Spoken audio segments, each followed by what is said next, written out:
Oke, halo semuanya teman-teman, apa kabar? Saya berdoa semoga yang nonton semuanya sehat selalu. Nah, di video kali ini saya mau cerita sedikit. Nah, jadi di Instagram saya itu beberapa pada nanya, Kak, kenapa sih kok sekarang udah nggak jualan lagi sepatu? Kenapa sih sekarang kok jualannya handmade leather? Kok berubah sih? Kenapa? Nah, saya mau cerita sedikit. Di video kali ini saya mau cerita dan menjawab pertanyaan itu. Nah, jadi saya itu sebenarnya udah cukup lama saya jualan sepatu online pada waktu itu. Dan jadi saya tuh tinggal di kota Bandung. Dan di kota Bandung itu ada sebuah jalan namanya Cibaduyut. Mungkin beberapa teman-teman juga udah pada tahu. Nah, Cibaduyut ini adalah surganya para pengrajin sepatu, surganya para para penjual material atau bahan-bahan buat bikin sepatu, kulit dan lain sebagainya. Jadi saya pergi ke sana dan saya mencari pengrajin yang emang bagus dan sesuai dengan kriteria saya dan saya inginkan. Jadi saya mencari beberapa pengrajin yang emang beneran bagus produknya dan sudah lumayan besar, dan beberapa ada yang punya pabrik juga. Nah, itu mereka itu punya yang namanya minimal order. Kalau nggak salah minimal order itu satu model itu termasuk satu warna, satu warna itu harus minimal satu lusin kalau nggak salah, saya lupa. Jadi ya size-nya boleh beda-beda, cuman kan size sepatu itu kan banyak, bukan seperti kita jualan tas atau jualan dompet. Ya kalau harus bikin 12 ya nggak apa-apa gitu. Di 12 di produk yang sama itu bisa kejual ke semua orang, sedangkan kalau sepatu nggak bisa gitu. Bahkan mungkin nomor sepatu saya dengan nomor sepatu teman-teman mungkin beda.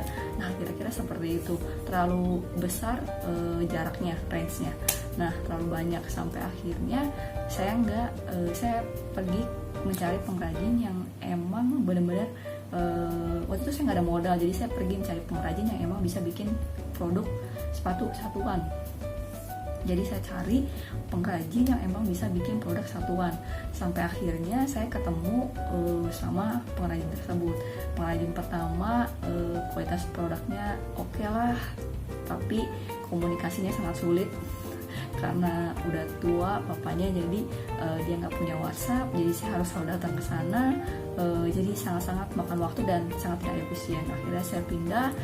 Yang kedua, masalah deadline, waktu, produknya emang bagus. Terus yang ketiga sama, yang ketiga itu produknya biasa aja, lebih dibilang kurang bagus.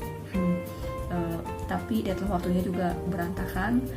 Lalu yang ketiga pun sama, produknya bagus tapi masalahnya adalah deadline.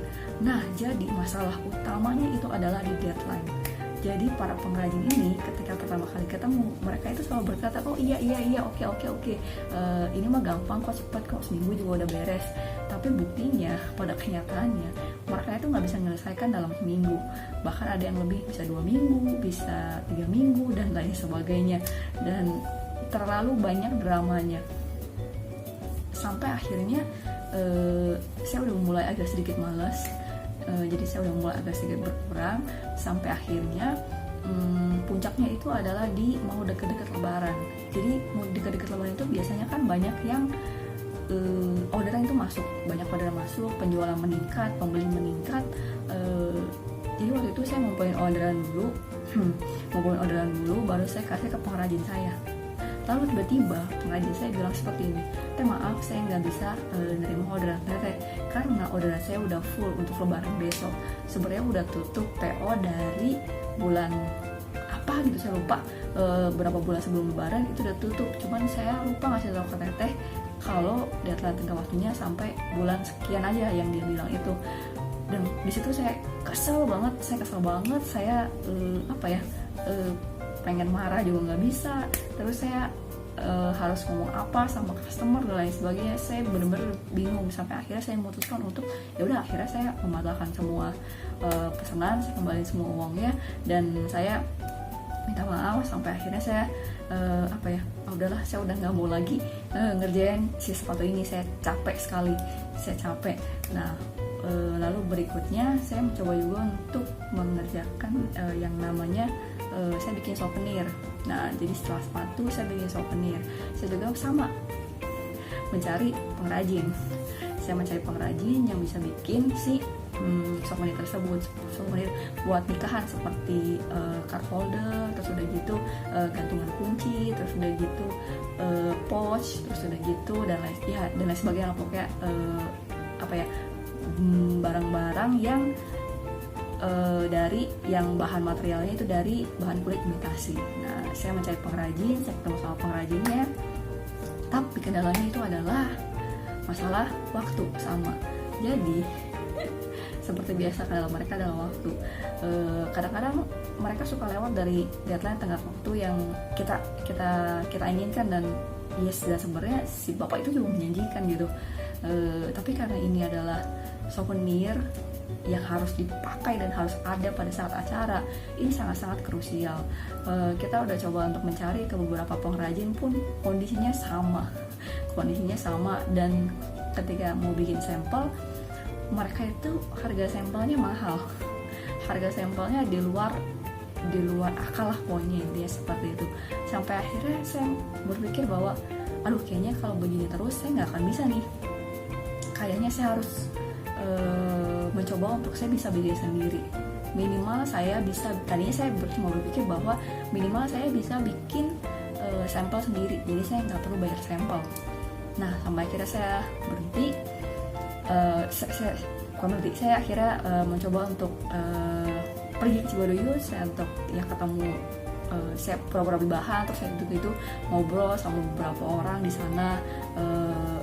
Saya mulai cari buka-buka di YouTube gimana cara bikinnya. Saya mulai belajar, itu saya semua belajar otodidak.